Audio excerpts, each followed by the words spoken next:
Croeso, this is James, aka JP Harker, coming to you with another video. It's been a while since I did the first two of these, but I'm finally doing The Magician's Gambit, which is the third book of the Belgariad series by David Eddings. I'm afraid I'm not going to be continuing with this. The last one was an improvement on the first one.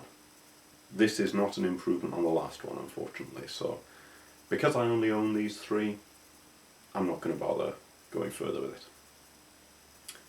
Now, this wasn't without its pluses. This was no throne of glass. It wasn't an irredeemable nightmare.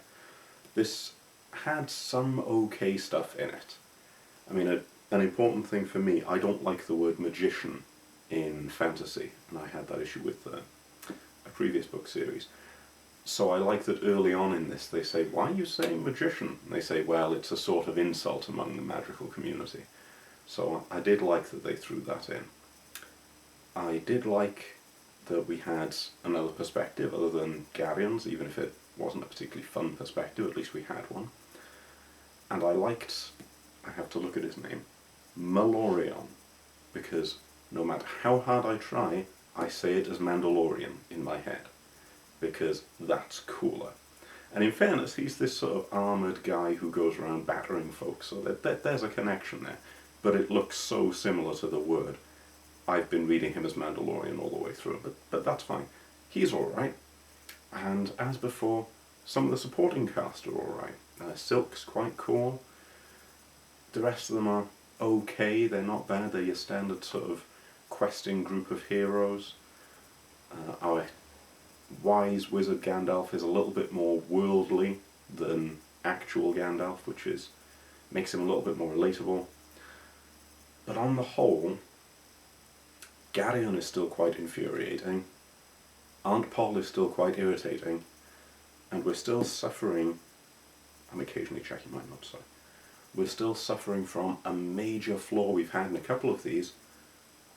The main antagonists, the big bad villains who we're supposed to be afraid and intimidated by, either barely appear at all, they only appear at the end, and just go out like chumps. There's no threat, there's nothing frightening about them.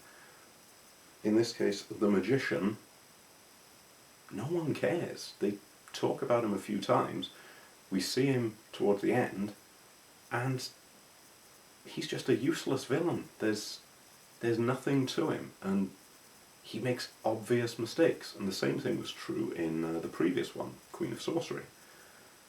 So it's hard to get on board with these heroes who are battling against this villain when the villain is rubbish. We all know the great wisdom that is Die Hard. The reason the first film is the best is because of Hans Gruber. The reason the third film is the second best is because of Simon Gruber. The second film's not bad, but the villain isn't as good. The fourth film is bad, for many reasons, but not helped by the fact that the villain isn't good. The villain makes the hero more worthwhile. It makes the story better. I'm not saying John McClane was bad. I'm not saying Kevin Costner as Robin Hood was bad, but we remember that film for the sheriff. If your villain's got nothing to them, the story feels kind of bland and pointless. And if you're going to go for this Sauron-esque looming menace type, which we're sort of going with this with the main god, then you have to have his minions be sinister, you have to have someone like the Witch King or someone like Saruman who you can actually be intimidated by and has something to them, has some substance to them. That's not here in this. And when you add it on top of the number of plot conveniences, the amount of stuff Garion just happens to overhear for no particularly good reason, and the other sort of little flaws, put that in and it just put me off. Obvious prophecy stuff and chosen one stuff, I can't blame the author for that, that's personal preference, that's just me not liking chosen one stories.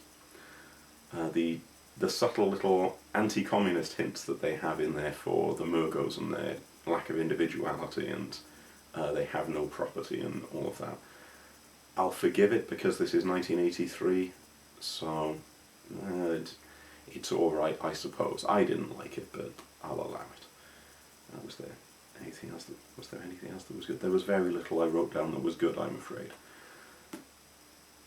I can't call it actively bad as far as the writing goes. The writing is, I think, was always intended to be a more easily digestible sort of Tolkien.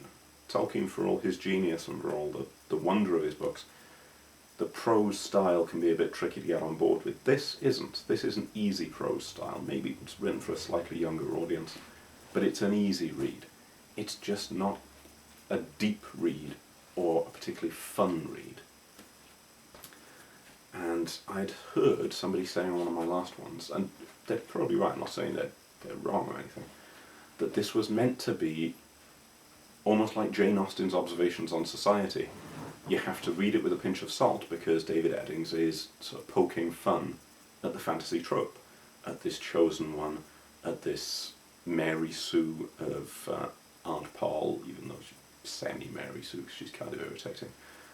And that it's him sort of having a bit of fun with this. And I said that in my last video where he's actively saying, well, there's no contrivance here.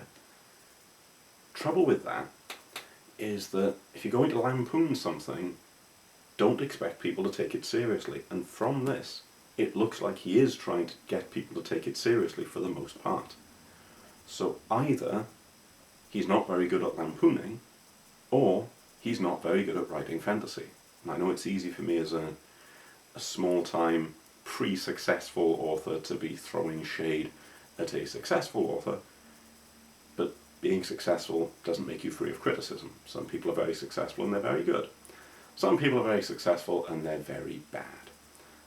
And this, as I say, it's not without its merits, but to me this just wasn't what it could have been. It had a lot of potential in it, people spoke very highly of it, and I was just let down. It just felt flat. So, sorry to give a negative review. I try to avoid those because I don't like speaking ill of other writers. It's not nice. But to me this just didn't do it. So I'm afraid I'm going to be leaving the Belgariad here. I don't feel I wasted my time, but it's not something I'd reread, not something I'd continue with. To sum it up, the Belgariad. Maybe give it a go if you've heard good things from other people. It's not terrible, but if you have my sort of reading tastes, you're probably not going to connect with it. I shall leave it at that. So, I'm going to leave that there. This is James, aka JP Harker. Bilbao.